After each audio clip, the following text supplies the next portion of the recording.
Okay, we're going live now. I will close it for now and reopen when you're ready.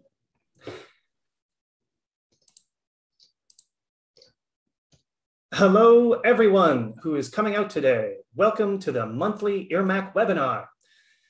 Thank you for coming out and supporting us. My name is Nicholas Meyer. I am the Director of Online Content for IRMAC, and I'm joined by Eden Russell, our Director of Communications at IRMAC. Today, we are going to be hearing from Mr. Canton, Mario Canton. But before I introduce him, I've got a few housekeeping items. First up, IRMAC is looking for volunteers still. We're putting out the call. You can join the IRMAC board. We're looking to fill two major positions, the vice president position and the publicity director.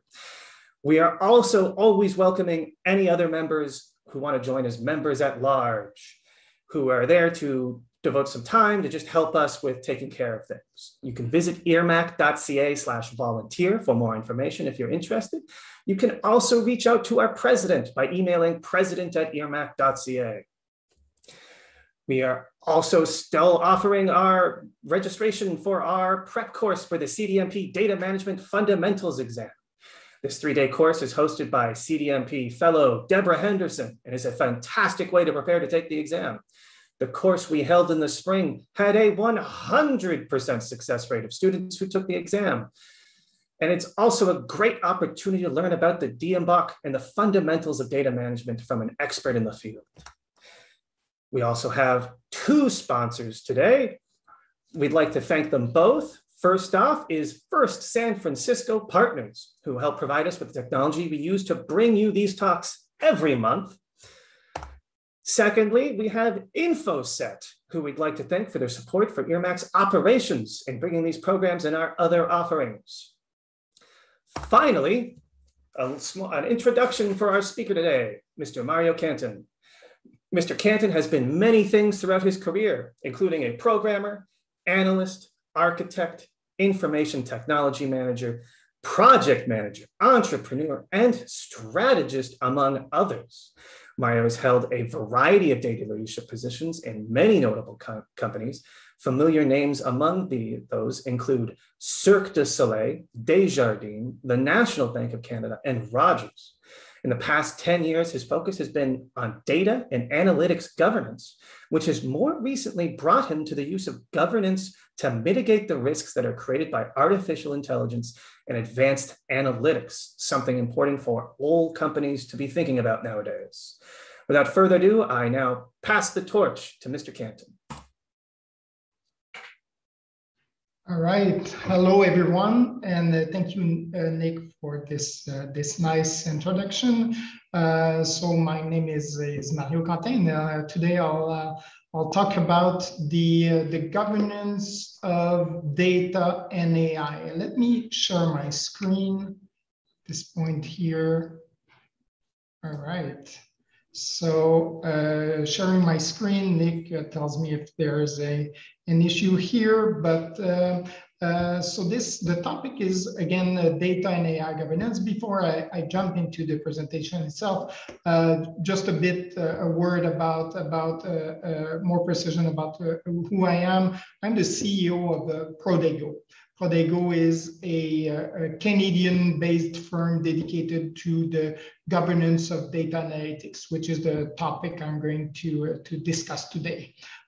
So very proud to be a innovative Canadian firm, 2 times Gartner Cool Vendor, 2016 on information, innovation, and governance, and just recently on the specific topic of AI governance, working with different client and exposure to the challenges of governing AI in multiple contexts. So this is very, very cool. So without more introduction, just a word about the agenda of today for this presentation. This is going to be a 45 or 50 minutes presentation, and I encourage you to type in the chat box your questions, and we're going to take questions at the end. So the agenda of the meeting, quick intro as I'm doing. I'm going to talk about the challenges of AI. Okay, the new data challenges that AI brings. So this is going to be the problem statement. And then I'm going to talk about this approach to governing AI, which is a process-based governance approach, and an element of implementation and a use case for implementing AI governance. So the context of AI analytics, as you know, and this is stuff you know, okay, but it's actually helped to position and understand exactly what's the problem we're trying to solve. As you will see in this presentation, I'll go from very high-level concept, many pieces again that you already know, but I will dive into element of details, but because detail matters in the building the capability to govern AI. So bear with me with this, going again from a top-level perspective to some deeper and detailed element. In the end, hopefully coming out with an actionable ideas and perspective on how to define, implement AI governance in your organization. So, and I'm going to talk, as you'll see from, I'm going to talk about analytics in a larger sense and AI in particular. So the context is that data is everywhere. The expected value from AI in 2013, very large. These number means AI is becoming very important for organization. It has been the case for many years. What is new now is that the usage, the design and usage of AI is increasingly regulated by authorities. So what does it mean? It means there are laws and regulation that prescribe stuff that needs to be done by organization when it comes to AI. And this stuff is coming in fast, okay? Just think about an element like a GDPR, okay? GDPR is actually prescribing rights of data subject to opt out of automated decision system. So privacy laws are prescribing element of controls and activity related to AI. But it's not only privacy. The perspective of ethics, different standards regarding ethics, prescribe and basically suggest element of action that needs to be done by our organization. Just recently, the European Union came out with an AI-specific regulation where certain type of model will be increasingly subject to scrutiny and audit and controls based on the level of risk associated with the model and the AI system that are built. So the thing here is AI is everywhere, increasingly regulated by authorities. And in that context, and this is the key here, organization fail to deliver value with AI.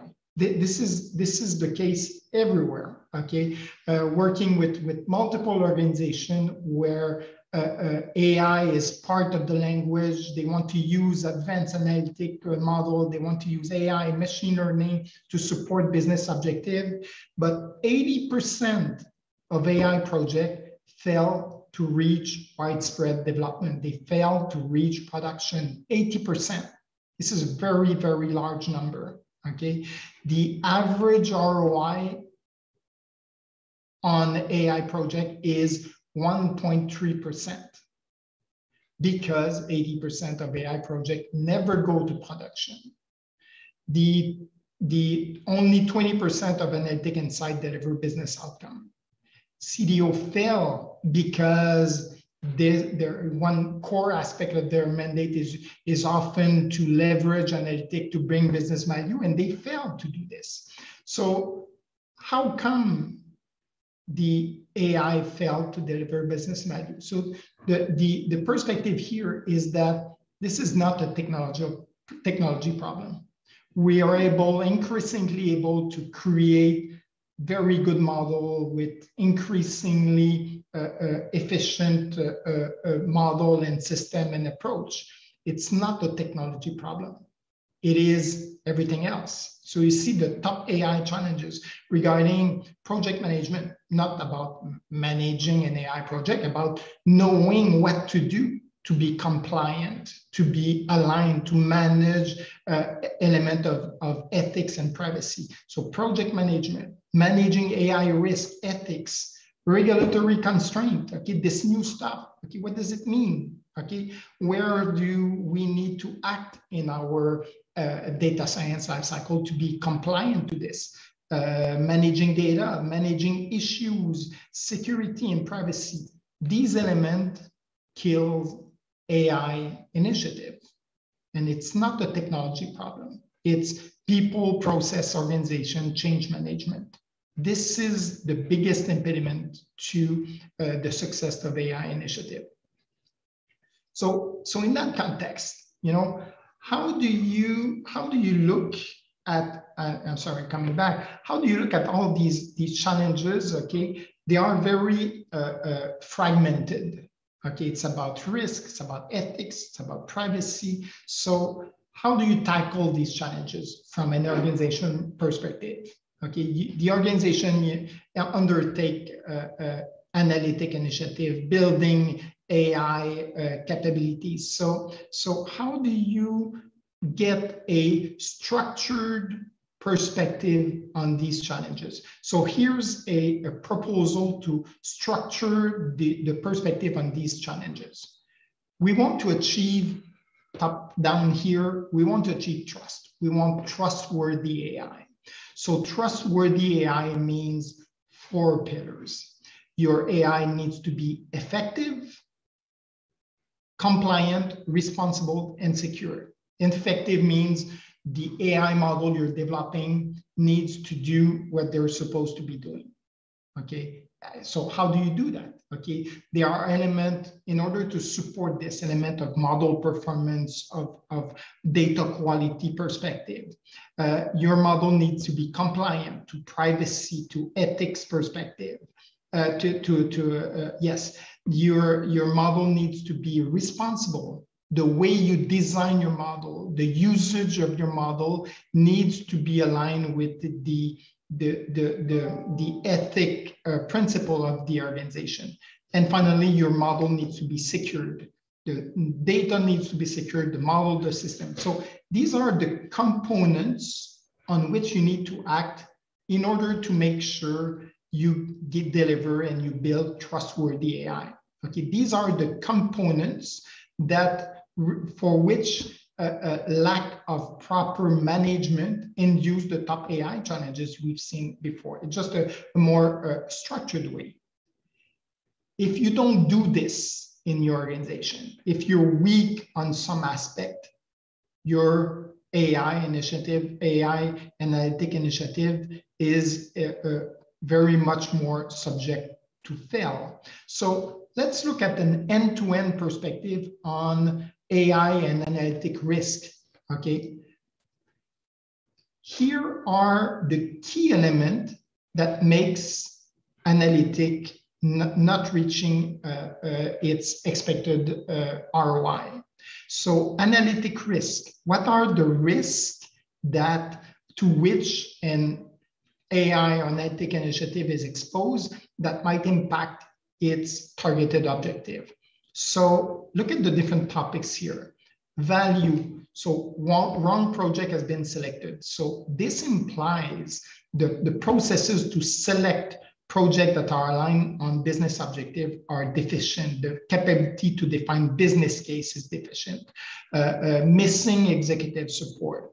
The model is not adapted. It's been built, it's not adapted. The value realization of your model is not measured. So these are risks that can be mitigated. Value, AI risks are not managed. Trust, lack of explanation of the model that's being built.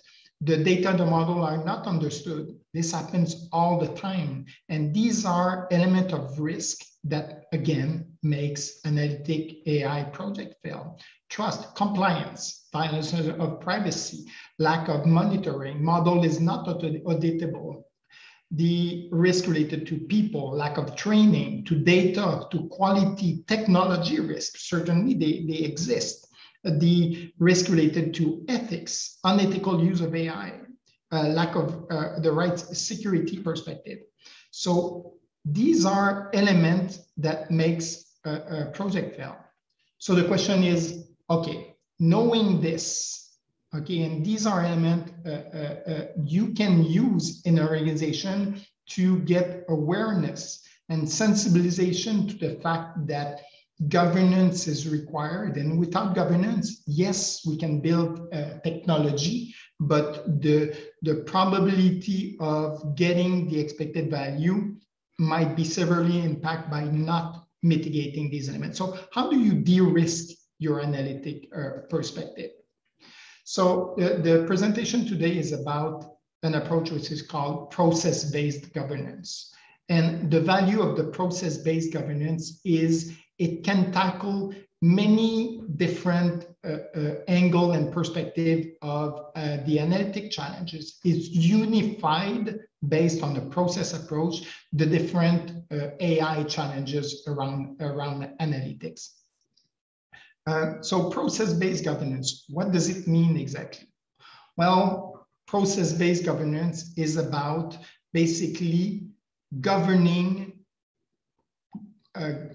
operational practices. You want to govern processes. And this is a shift of paradigm probably for certain of you, in the sense that usually we talk about data governance, analytic governance in the term of how do we govern the asset, the model, the data.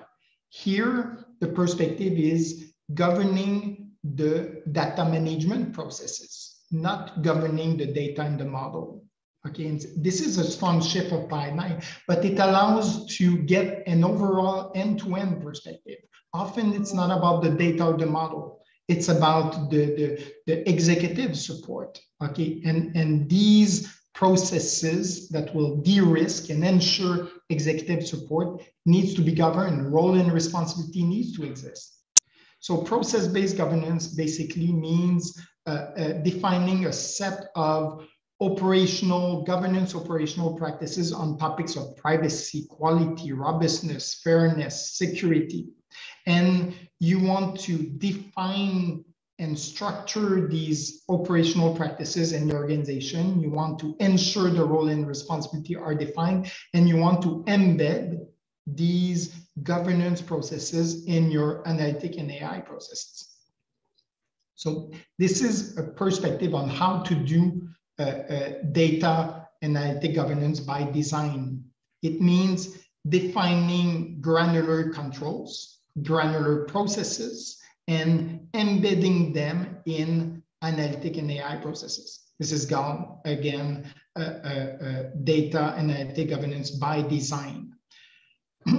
So then the challenge is, how do you define these operational practices? Well, different ways to define them. One of the core and often used ways is to look at the laws, regulations, standard, and best practices. Okay, DAMA recommended data management practices on one aspect, but looking at different elements of privacy laws, of security laws, of ethics standard, you look at these elements of best practice and law, and you derived the required operational practices.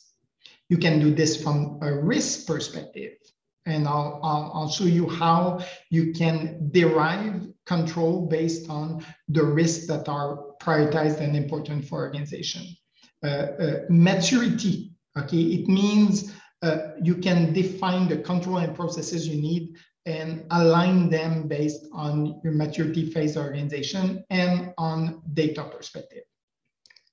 So let's go into some details about this. Okay, how do you want to govern processes?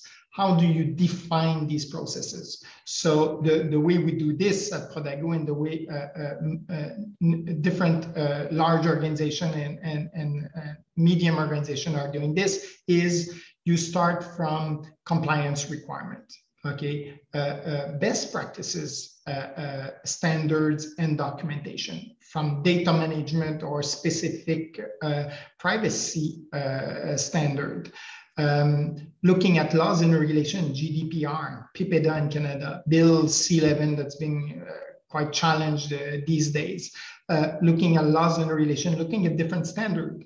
We've got in Canada the CIO Strategy Council working with the Canadian norm standard, who's suggesting very good standard in terms of the ethical design and usage of automated systems. So there are different standards, the Singapore AI model framework, very good standard that exists or framework that suggests how to do things. So looking at these elements, you can derive controls based on the laws and regulations standard that are matter for your organization, define the accountabilities, and then embed them in your AI analytic processes, but also other type of processes within your organization. So this is called process-based governance. It's the perspective of governing the processes. This is the way and a suggested approach to define these operational practices. Let me give you a specific example on this. The challenged Bill C11, which is supposed to replace PIPEDA, again being challenged these days because it implies a lot of new constraints for organization. So this Bill C11, actually on the topic of privacy, also covered topics of quality, security, and data literacy, you know, in this bill on privacy. So what we did here and what organizations are doing is basically looking at the Bill C11, looking at the different statements, and you see statement like 12.1 here. Appropriate purposes. An organization may collect and use personal information only for purposes that a reasonable person would agree to, etc. So there are different statements in this privacy bill. So a way to define your internal processes basically is to look at the different regulations that are critical for your organization, and for each statement basically define the operational practices. So what does the organization needs to do to ensure this is managed? So if Bill C11 is telling your organization that only reasonable purposes agreed by the client are allowed when you create an advanced analytic model, okay, you need to define how exactly are you going to implement this? What does it mean operationally? It's the operational translation of different elements of laws and regulation. So you see here, it here for Bill C11. The same approach can be used for the DAMA framework. Okay, many organizations we work with, they take the DAMA framework, they look at the different core statements that are expressed and basically identify and translate this in operational practices and say, this is what needs to be governed. And when you do this, you actually decouple data governance from the actual laws and regulation. Okay, so the idea here is, once you have this set of governance operational practices, then you can look at your data science lifecycle. Okay, this is a typical one based on a concept, data discovering, engineering, modeling, derived a little bit from Chris DM. So you have a project, you create a model, then you deploy it, you evaluate, you go into production, you update, you maintain. So the idea is, once you look at governance from a process perspective, then you go to your analytic processes like this. And what you will want to do is to embed within your analytic processes, you want to embed the governance operational practices. So this is the perspective of looking at your AI or analytic lifecycle and embedding within your data science lifecycle, embedding your governance, control, and checkpoint. This is data analytic governance by design. You see assessment of explainability requirement. Okay, let me give you a real example on that perspective. We're working with a Canadian departments, Government of Canada departments, who basically wants to automate work permit requests. So they create a model to automate work permit requests. The model is very good. They're able to demonstrate that the model is even more performant than the officer making this. Now, in that context, you know, you're about to go in production with a model like this, and then you're being challenged as to how that model that makes or suggests a decision on work permit. And this is an example here, but on work permit, can it be explained if we're being legally challenged? And in that context, the answer was no. Okay, so what it means here, it means you create a model, the model is very good. You train your data set, you create the algorithm is very good, you want to go in production, and then you realize that the type of model you use does not support the level of explainability for the type of decision you're making. Okay, and this happens all the time. Okay, explainability is just one angle here. Again, the privacy, the ethic perspective, the type of usage. So the lack of controls and governance checkpoint early in the processes severely impair AI and analytic ROI. So the perspective here is assessment of explainability requirement. What does it mean? It means that very early in a project, like automation of work permit request, of whatever, okay, you need to look at the type of model you're building, and you need to assess and identify the explainability requirement. You need to understand the context and say, the model we're going to build, okay, what are the requirements to explain the decision? If the model is actually suggesting a next best offer, well, you don't need to explain, cases by cases, decision by decision, why the model is suggesting this element in terms of a next best offer. But if the model is making a credit scoring decision, then basically you need to understand what are the requirements to explain the decision. So the suggestion here is that you can identify very early in the project, in the life cycle, you can identify the need to and the explainability requirement. So this is the proposal here.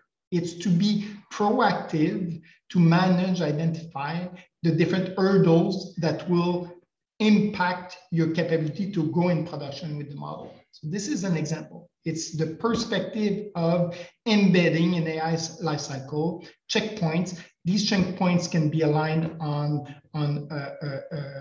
laws and regulation requirements. They can be aligned on risk perspective, how to mitigate certain type of risk. There are different elements of business case on why and which type of control are required. So certain type of controls are required because they are prescribed by DAMA or by data management standards. They can be required because certain laws and regulation are prescribing this stuff, or they can be required to mitigate certain type of risk to which the organization has a low tolerance. So the perspective here, again, is to map operational practices throughout a data lifecycle. When you do this, when you identify these processes, you embed them in your analytic lifecycle, then you gain the very unique capability to create oversight on this. You can look at your life cycle. You can identify the different controls and checkpoints and processes and the operating practices that are specifically related. You see here in terms of data privacy, 27 detailed control and operating practices throughout the life cycle. And then you can monitor the status of these controls and processes. You need to ensure they are embedded in your project plan, and then you monitor the status of these activities. So you see here, you could look at the different operating practices in terms of privacy or security of ethics and go in details about the specific element here, but you can monitor the status of these operating practices. You can ensure and monitor the organizational accountabilities on these elements. So the perspective here and the idea is AI governance is very fragmented, a lot of pieces. It's hard to have a global oversight perspective on the governance of AI. If you go at the level where it's about implementing controls and processes, and you've seen how it's possible to define these governance, control, and practices, then you can embed them in your life cycle. And once you do this, you are able to build oversight capability. And this truly becomes a way to not only be proactive about this stuff, this will contribute to the success of your analytics initiative, but also a way to demonstrate and gain the trust of the different stakeholders. If you take your analytic processes and you basically talk with the chief privacy officer and demonstrate the nature of the controls throughout the life cycle, the nature of the artifacts that are captured, then you gain the trust and the buy-in of different stakeholders. And this is key to the success of analytic and AI initiatives. So you see here a perspective where we're looking at different, a typical AI process detail. You certainly have your own in your organization. So looking at the operating practices embedded in life cycle, identifying what's done, what's not done. And when you do this, you also can link gaps in the operating practices to risk. I've shown you earlier a perspective of different analytic risk dimension, about trust, about value, about compliance, about people, data, technology, ethics. So the idea is these operating practices that are aligned on laws and regulation and on risk, if some element you don't do because you don't have the internal capability to do this, you can express the gaps in what needs to be done in form of risk. So we see here the different data and AI risk dimension we've looked at from perspective again of value, trust, compliance, people, quality, technology, etc. So the idea is blue line would be the level of risk without any controls. But as you are implementing in your AI life cycle these different controls, you're actually de-risking your AI analytic initiatives. And this is very powerful to gain the trust of the different stakeholders that are key to reach the expected objective and benefits of your analytic project. So the perspective of risk, of de-risking an analytic lifecycle is very not only efficient to gain the buy-in, but it's also required to get an end-to-end perspective on what needs to be done. Perspective of risk into this. This perspective of processes embedded in the life cycle, you can then assign these operating practices to specific roles and responsibilities. So this allows you here, you see, for it's very small, for analytic processes about pilot, support, understanding, business understanding, data understanding. You can basically do a RACI in terms of a governance perspective.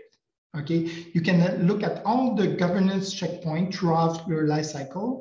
And because you're at a level of process, you're able to manage a RACI. So that becomes a governance RACI, which is very unique and very required to ensure that the things that are supposed to be done are being done, and to enable and support the organization in building the missing capability. So the point here is, if you go at the process level, you're able to manage accountability in a much more structured way. Okay, so you see here where we would look at the different and detailed operating practices. So a lot of detail here. The perspective and the idea is it's possible to do a RACI. So you see here the specific role and responsibility regarding, I think this was Bill C11 regarding operational practices, but the capability to identify role, responsibility, accountability on governance perspective. You're able to do this with the process-based governance perspective. Now, that was the perspective of the core engine of governance, core engine of data analytic governance. And again, I went into some details here. The idea and the message here is that if you approach this from a process perspective, it opens a lot of possibility to align with laws and regulation, to align with element of risk, to manage accountability. This is the toolbox that you can use. Now, you can use this to do what? And I won't go into details about this. This is not the objective of this presentation, but here's a data analytic governance framework. So what does it mean? Okay, you have your tools kit, you have your processes, it's detailed, it's aligned, risk and stuff. So how do you address the data governance, analytic governance challenges? What are the different pillars? So the first pillar is about ensuring and managing policies. So you need internal data-related policies that are aligned on external laws and regulation. So this is the foundation. Okay, this is the organization defining how it wants analytic and AI initiative to act. What we know and what we see at Prodego, what we see everywhere is organization impacted and analytic and AI initiative impacted because of the lack of enterprise positioning on human involvement in automated decision making, on the perspective of what's considered an ethical or unethical source of data. These elements here are fundamental. They're the foundation on succeeding, on prescribing what needs to be done to analytic initiatives. The perspective and the idea is policies are required, they are the foundation. Okay, now this being defined, okay, this implies stuff that you need to do in your analytic lifecycle. So most probably you won't have the internal capability to do this at first, okay? If the element prescribed implies managing a data quality issue in a central repository, maybe you don't have this. Okay, maybe you don't have a central data quality repository. So the second pillar of data analytic governance is about building internal capabilities. It's about looking at all the required operational practices, embedding them in lifecycle, making them part of the organization DNA, adapting them, implementing them in an incremental way based on your maturity level. You know, you start. If you're just in the awareness phase, you don't want to kill your AI initiative with too much element of governance? So how do you segment these elements? So this is about building the capabilities. The third layer is about a project. So in the context of analytic AI project, manage the governance activities and responsibility, ensure alignment, and manage the risk inherent to the gaps that you see here. The key element here, 3 pillars. If you have all the time in the world, you start with the policies, then you build the capability, and then you start doing this. Most probably you're already doing this and you have gaps here. So you don't need to do this, and to build all the policies and all the capability before you start to do this. And actually you don't have the choice. Most probably you're already doing this. So you don't have to do this first, okay? Ideally you would do this. But one way of doing this is looking at what you do actually, identifying the gaps and identifying the risk. And that becomes an organizational driver to create the policies and the capability. So this is about bimodal governance, okay? It's about using business context as a driver to build organizational capability. Data governance is about defining and data policy setting and enforcement. Okay, so the perspective of setting policy is there. The perspective of enforcement means enforcing it in real business context. But here there's a perspective where the requirement, the organizational requirement, can be driven and justified by risk in analytic projects. So to conclude this perspective, let me just show you a example of AI governance timelines and milestones.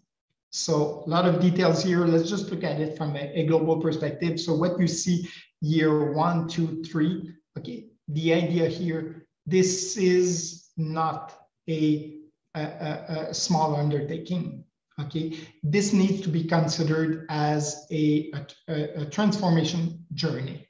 Okay, so you need to address this as a transformation challenge, and some elements are can deliver value very quickly, and most obviously you need to start with them. But the idea is this is a journey. Okay, and you need to approach it from a journey perspective. So let's just look at the component of the journey, building a data governance structure and organization. So you most probably started to do this, creating the committees, the stewardship, organization, building the structure. Yes, the perspective of creating internal data-related policies. So what do you have? What are the laws in relation? What are the gaps? How do you improve them? How do you keep alignment with the new regulations that are coming all the time? Building the capability, understanding what you have, what exists. You might want to do a data management or data governance maturity assessment, identify gaps, link these gaps to element of risk, and then initiate a transformation journey based on this. And then the perspective of, as you do this, you start to be able to truly bring governance at the level of project, be actionable, and not be a constraint to project. Okay, you can be at a point where the governance element you embed in your project will not be just other stuff you need to do in your project. They will be critical element to the success of your AI initiative. And finally, the last stream here is about the supporting governance technology. Okay, business glossary or other type of technology. Podago is a technology world where we manage this kind of stuff, but there are technology that can help and enable this perspective here. So the idea and the perspective of this slide is to again provide an a perspective of this is about a transformation. And if you take the time, look at the different elements, give you an idea of the big blocks required to build capabilities on data and analytic governance. To conclude, key takeaway. First one, well, that was the problem statement. Inadequate governance will destroy, kill your AI ROI. This is known, this is everywhere. So you can shorten your time to value. Okay, the learning experience from building model, not being able to deploy them, understand what needs to be done to de-risk the AI initiative. Okay, understanding this proactively, embedding in your AI initiative the required minimal governance element to ensure the success of your AI initiative is a fundamental requirement. So that's a key takeaway and key message here from this presentation. Second element is, okay, once the why is defined, clarify the what and the who before the how. So what does it mean? It means you need to know why you're doing this, okay? Because you want to be compliant to laws and regulation, because you don't want to be exposed to ethic risk. So define in your organization why this is important. And there might be different drivers depending on your organization. But the next step is not how we're going to do this, is what needs to be done and who's going to do it.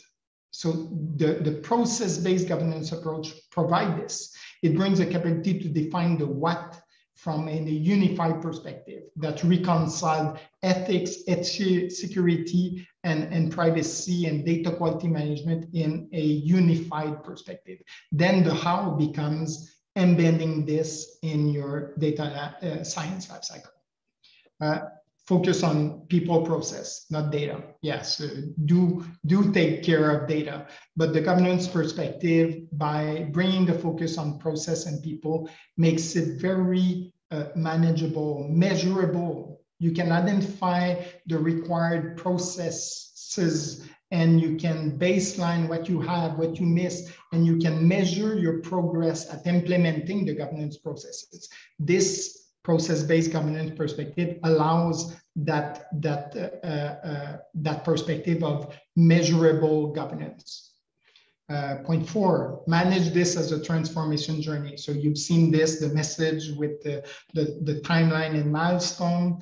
Okay, this is about doing things differently in most organizations. It's about doing things differently in terms of privacy management, in terms of data quality, in terms of ethics. And this requires new roles and responsibility that needs to be defined. It requires enterprise positioning on on issues that are not simple to address. It represents defining and implementing new processes. So this is about transformation.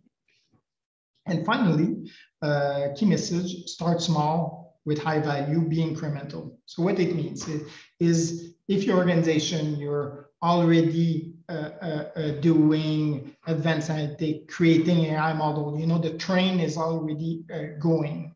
So don't start with, let's define all data management or AI related policies and identify all the capabilities, start small. Focused on key initiatives for your organization, high value AI or analytic project. Identify the element of governance that puts the initiative at risk and use this to incrementally build your governance capabilities. So thank you for this time and today. This was a lot of details. I went and I covered a lot of material.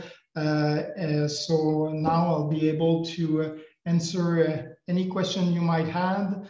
you might have, and don't hesitate, beyond this presentation to contact me on any topics that I've covered today.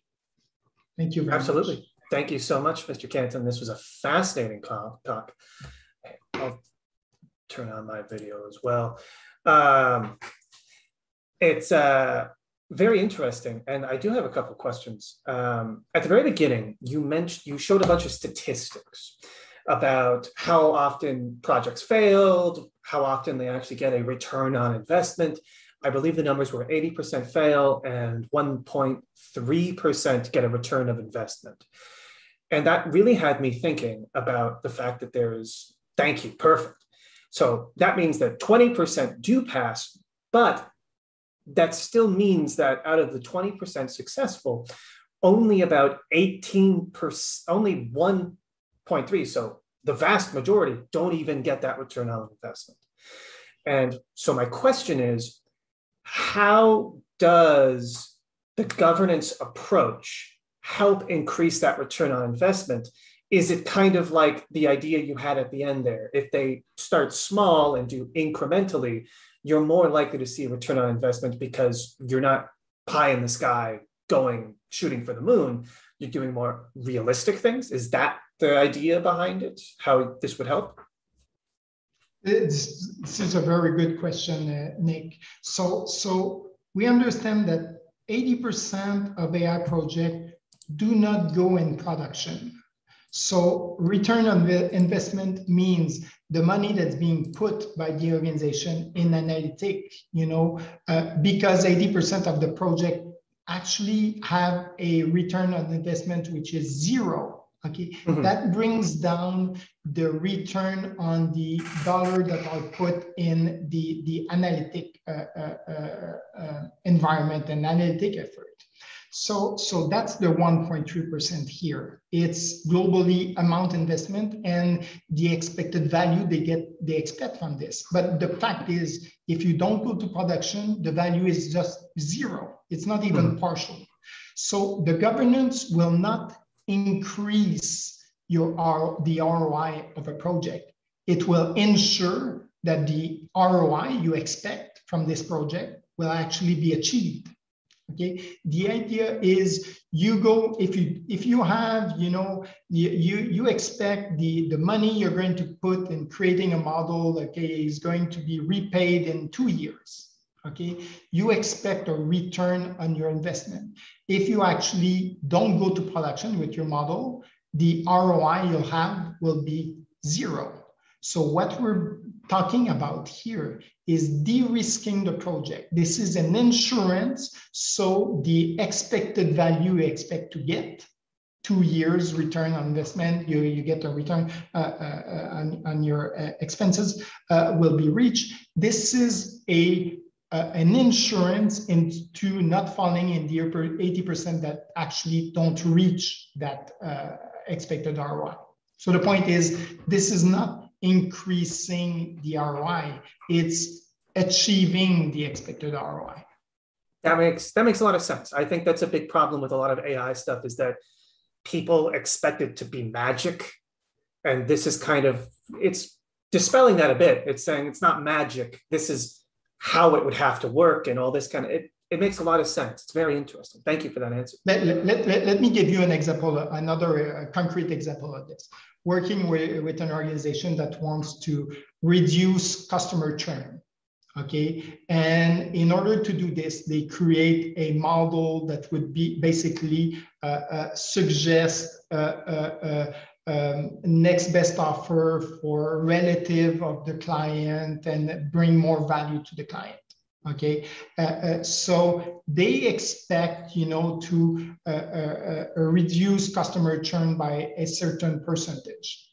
Now, if you create the model and the model is supposed to help you achieve this, okay, and actually you don't go into production because the model is not explainable enough or because it doesn't comply to privacy regulation, your return, the expected return will just be zero. So doing this will not increase or, increase your reduction of customer churn. It will just ensure that your objectives are achieved. That makes perfect sense. Thank you. I believe Eden has a question now. Yes, I'm joining. I'll put my video on as well. So the question I have for you is about when the idea of explainability, which you were just talking about a bit, first became a focus of regulatory compliance. A lot of proponents of AI and experts on AI were saying that explainability compromised the accuracy of the AI models. And there's probably a couple different reasons for that. The amount of data that goes in, how much you can pinpoint one thing. And so explainability makes that challenging. How does AI governance help deal with this? And also, does this trade-off still really exist? And how does AI governance or how do other things address it? And if it does still exist, do you think it's worth it? So that's a lot of points. No, excellent question, Eden. So yes, it does exist. So the need for explainability is a real one. And as you've mentioned, it's a trade-off between the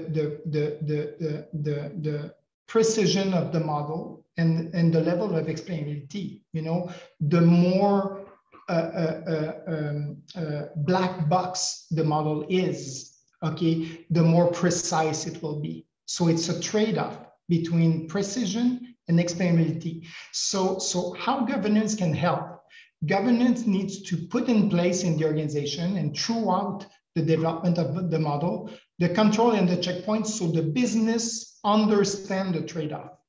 Okay, most often they see and they understand the trade-off too late in the process. They realize that a certain type of model that has been chosen suddenly does not provide the expected level of explainability, because depending on the type of model, the required explainability will change. So the point is, governance can put pressure on the business to very early in the process define what's the expected level of explainability that is required for the model that's going to be built. And that becomes an input to the selection of the type of model.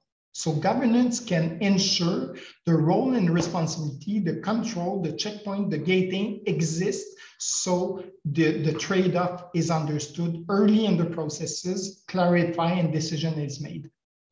Does that answer your question? Yes, I think it does. It's a lot to think about, but I think it does. Yeah.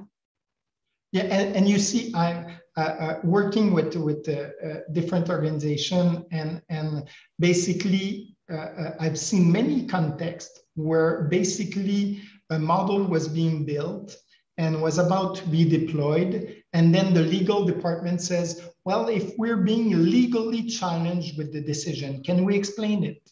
And so if the answer is no, because it's a black box, so I've seen multi-million project canned because this was not addressed proactively throughout the life cycle. Mm-hmm. That makes a lot of sense. Very fascinating. Yeah. So another question, because we're talking a bit about the data as well. What does the governance process kind of cover it covers ideas of the ethicalness? I believe those were some of the risks of the overall project, and I'm assuming of the data itself, since that's where a lot of the ethics comes in, is what data you are getting and then how is it being used. I'm trying to think of a good way to word this. There's very obvious examples of AI that have used data in an unethical way. A classic example, I think, was the Apple credit card, where a man and a woman, both of the same career, similar earnings and all this kind of information, the man gets approved for a higher credit rating than the woman. And while we don't know 100% that there's something unethical going on there, if it quacks unethically and it looks unethical, it's probably unethical. Is there a way to check the unethicalness of data that makes sure, like, an example being maybe a postal code, which doesn't inherently come off as something that could be used to make an unethical choice. But used by some AIs, it could say, oh, well, this neighborhood might categorically affect certain postal areas and therefore neighborhoods which are more racially diverse. Like, is there ways in the governance process to try and figure out those little edge cases of where data might be used unethically, or is it too vague of a concept? So the answer is yes. Okay, there are ways to address this. And in your question, I think there are multiple facets of ethics that implies controls and processes.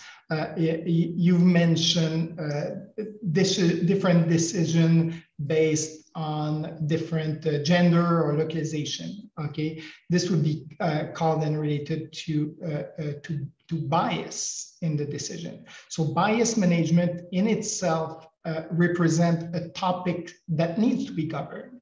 You need to have internally the processes to do this, to address bias in the data, in the model, and there are ways to do this, okay? You can, for example, identify in your organization the different data elements that represent a higher potential for bias. So gender data element that can induce an element of bias. Then you might want to do identify if in your training data set these elements exist. And you might want to do correlation between other feature of your model and these identify and potential ethical sensible data. So there are ways, IBM is suggesting different ways to analyze and identify bias. So the point is, technical means to do this exist, but in order to do this, you need to, in your analytic lifecycle, you need to ensure these control points exist. Okay, you need, to make sure, have the oversight on this perspective to make sure these elements are addressed. So this is from the bias perspective. You've mentioned unethical usage of data, of AI. Okay, that's something else. Okay, if your organization intend to use AI and use different sources of data to predict behavior of client, which represent an intrusion in the unethical intrusion in the life of people. Okay, there are many cases where this would be considered an unethical use of AI. So what does that mean? It means the targeted in your data science lifecycle, the targeted usage of the model needs to be clear, determined upfront, and approved by the business against the ethical principle of the organization. So again, it comes down to governing processes and accountability about this. To go further on you can go at a very detailed level of operational processes related to ethics. For example, you might want to ensure ethic issue escalation process are defined. Okay, so you see a known example on this is Facebook during the one before 2016, the US election. So some Facebook engineers detected that there was fraudulent usage of the platform to influence the election, and this was considered, unethical. And these issues were actually detected by some engineers, but the ethic escalation process did not exist. Okay, the issue was raised, but not enough. So that means processes and accountabilities regarding escalation of ethical issues needs to be determined, and they must be determined upfront. And that goes in multiple facets. All facets of data management often implies an ethical perspective that can be defined. Okay, we can even go at the data model perspective. Okay, imagine you're in charge of creating the data model. You have your client table, you have your gender field, and you need to define the value domain. So, what's the value domain of gender? Okay, what's the position of the organization about this? Now, you can go in very complex topics, and I've seen this with insurance, financial organization, where, okay, what if the person changes sex? Okay, how do you track that in your client system? Okay, can you actually keep track of the date at which the change occurred? Is that ethical? So we can go in a very detailed level of the ethic consideration that impact data management. The idea is to focus on the one that will first impact your business objective or expose you to risks that are not acceptable. I think one of the goals of these talks is to hear from people knowledgeable about what they're talking about. And I think it's done a good job, and you've done a good job when people have to think about it. And let me tell you, I'm going to be thinking about this for a while to come. Mm-hmm.